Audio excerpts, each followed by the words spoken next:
Whenever you had an issue with a customer, ideally you want to handle it before it gets to the digital space, right? Because when the digital space happened and everybody's online, that's kind of their way of attacking without being seen. Number one thing that you have to do, own it, on the review, on the actual, complaint. We have to do everything in our power to make sure that that customer walks away with some sort of satisfaction. Welcome to the Trustedpreneur podcast, where we bring insight for entrepreneurship, personal development, and leadership to help you grow your business. I'm David Ritchie. And I am Madeline Ritchie. And today we're looking forward to having a conversation with you about how handling social media negative reviews, either Google or Yelp or wherever it is, on how best to handle them and why, if handling them correctly, will help you grow your business. Madeline, I tell you what, this takes us back to a little bit of our fitness studio when we were launching it and how we wanted to manage to, not that we got a lot of them, but whenever you had an issue with a customer, ideally you want to handle it before it gets to the digital space, right? Because when the digital space happened and everybody's online, that's kind of their way of attacking without being seen. So one of the things that I have always thought about is when you have a complaint that's coming online, the first thing that I always think is, especially when we were dealing with our team members, why didn't you handle that sooner?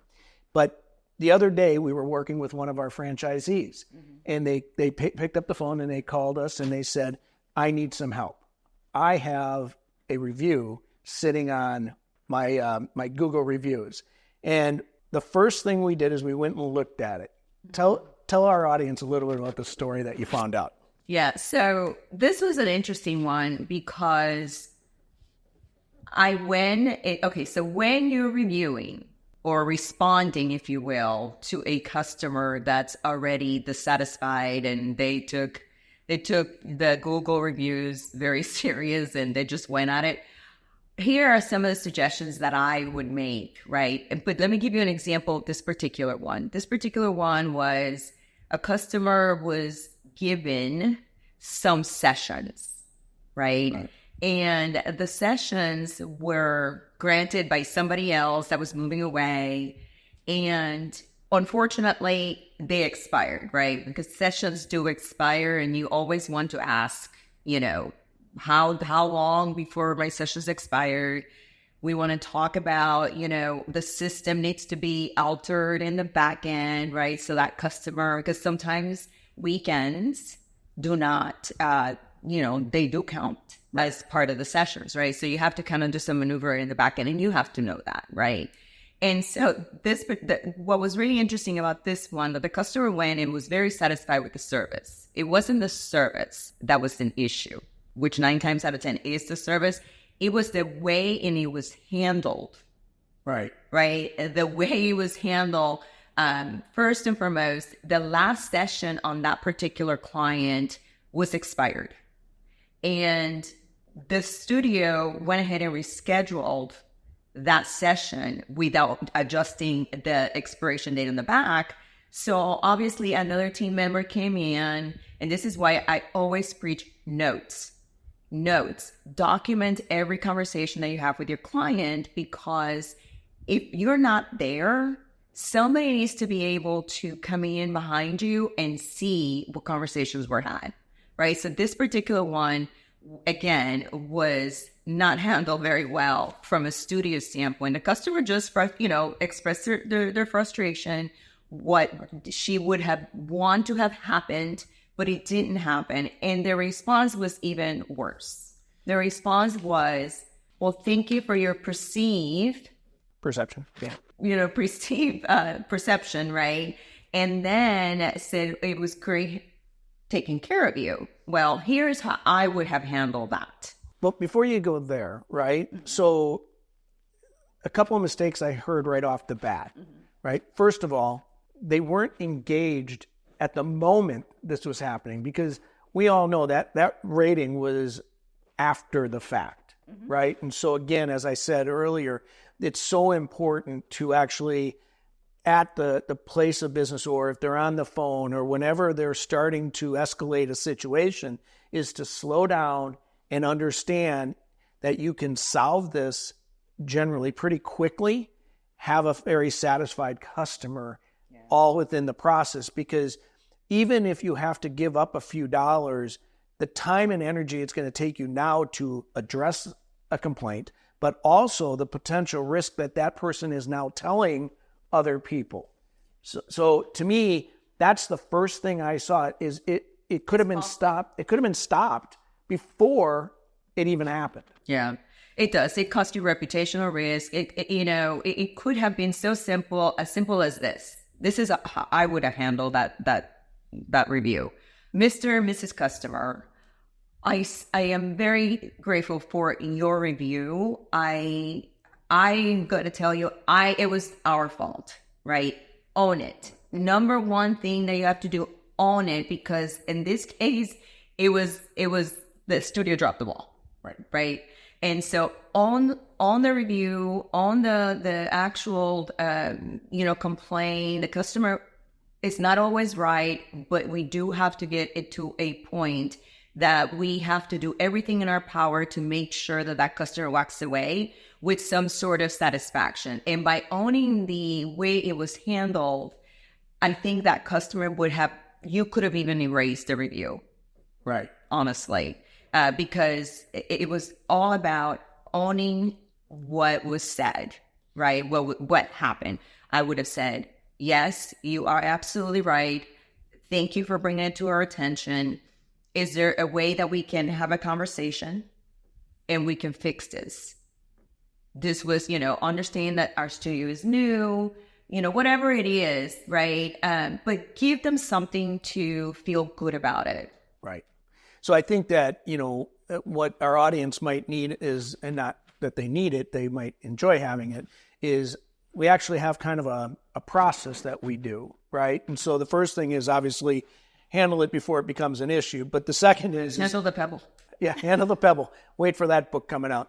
But, monitor your reviews frequently. And, not only leverage those for, for learning opportunities, but also when they're really good, engage on those and make sure you're engaging and thanking them for that review.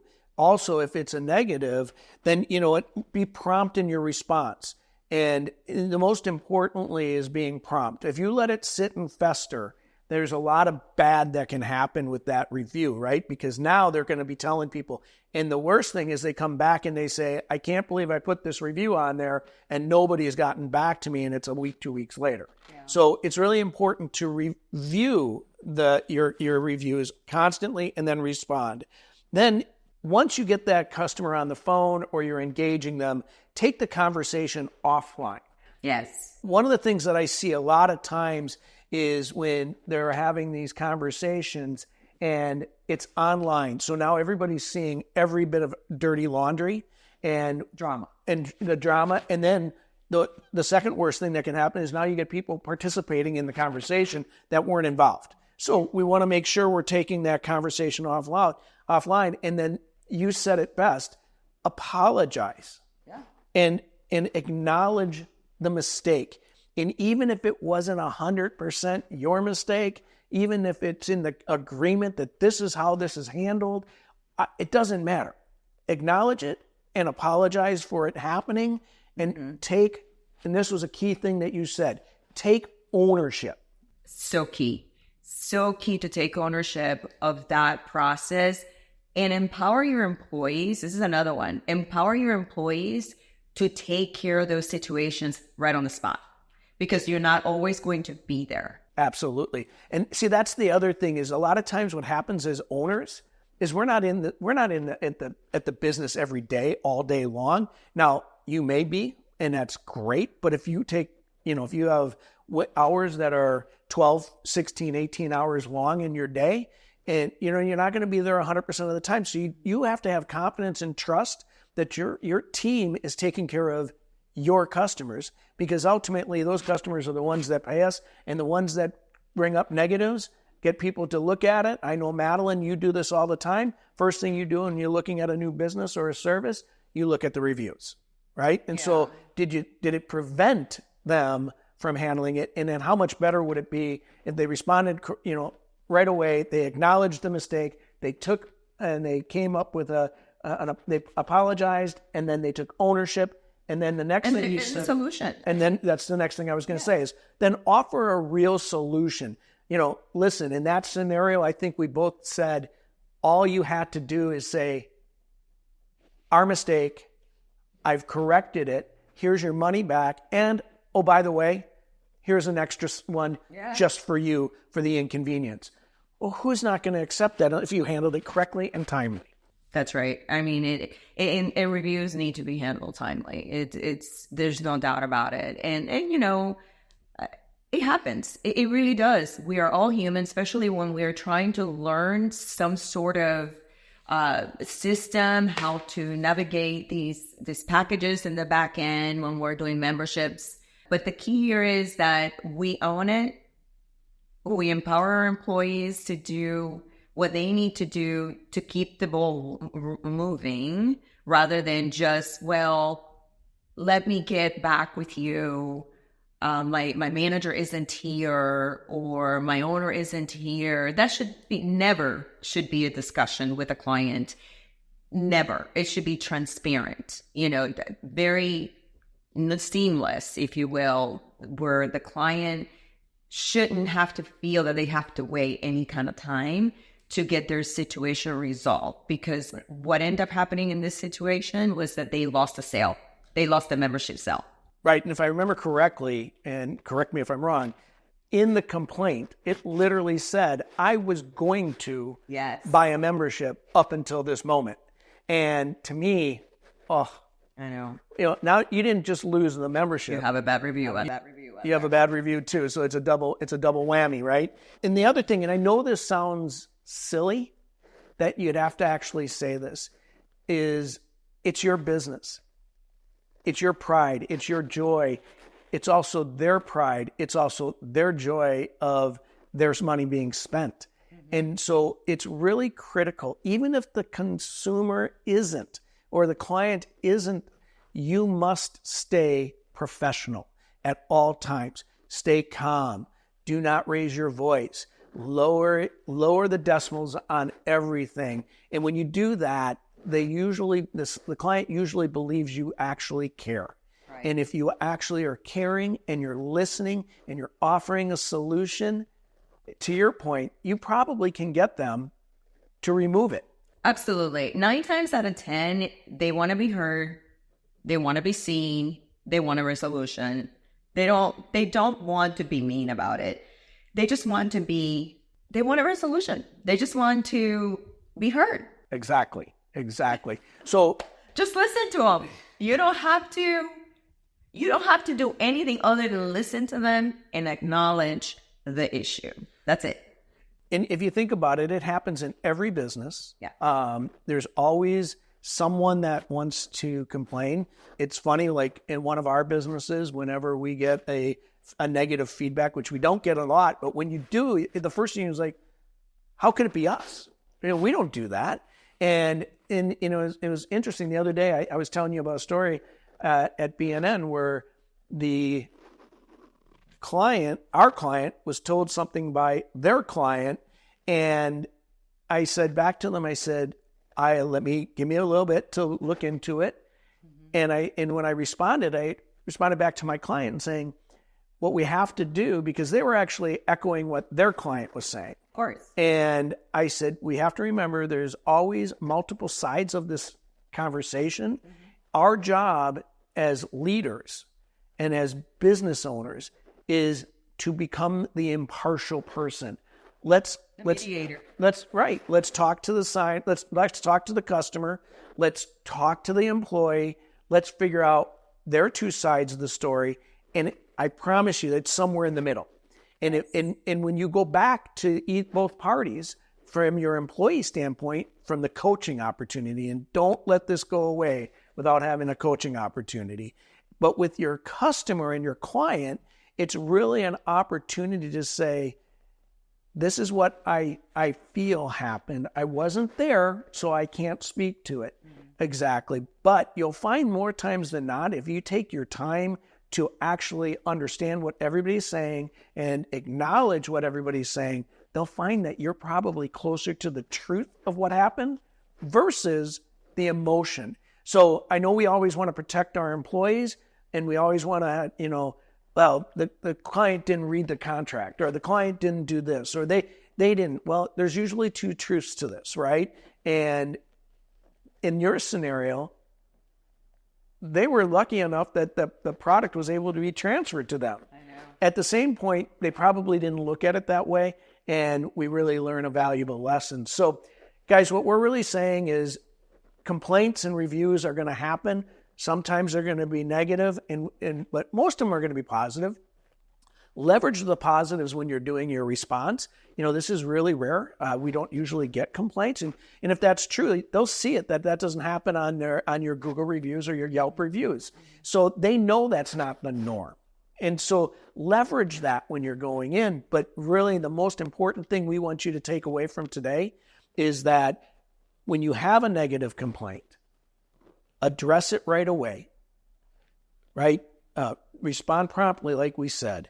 Take the conversation offline if it's online. If it's in front of you, take it to an office. You don't need every customer hearing what's going on because we don't know all the facts yet.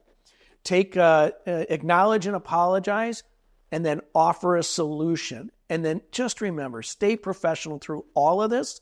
And I promise you, this is what will ultimately happen. Is more times than not, they will forgive and forget. They will remove the negative review if you handle it correctly at whatever point. Not 100%, but most will consider it, and or at least come back and put a note saying, "Wow, they really addressed this well, and I stand by my rating on that moment." But I also want to give a rating on how they handled it. And that's another thing you can do, is that tells future customers that, wait a minute, they're not perfect, but they handle it, right? And this is how ratings, even negative, can help you bolster sales. And you know what? Positive reviews should absolutely be on your social media and digital marketing, but negative reviews are not terrible if you handle them correctly, because they happen and you're not trying to hide anything. That's the beauty of it. Right. That's true. And again, empower your employees. This is very important in this process. And if you empower them, you will hear less complaints because they can handle the situation. So another thing that I think is important is, if you say you're going to do something, do it. Do not just tell somebody you're going to do something. Don't stop.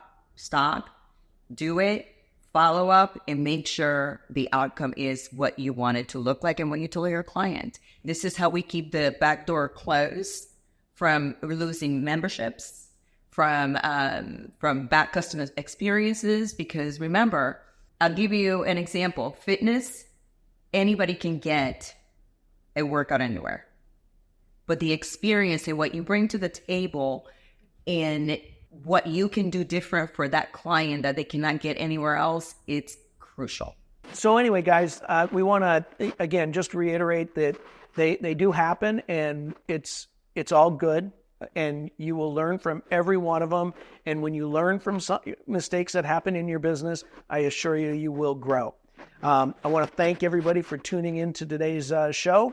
If you enjoyed the content, and if you have any questions, you can email those questions to us at questions@trustedpreneurs.com. If it has to do with entrepreneurship, personal development, leadership, or a specific scenario that you are having that you need some guidance on, we'll be happy to get back to you as soon as we can.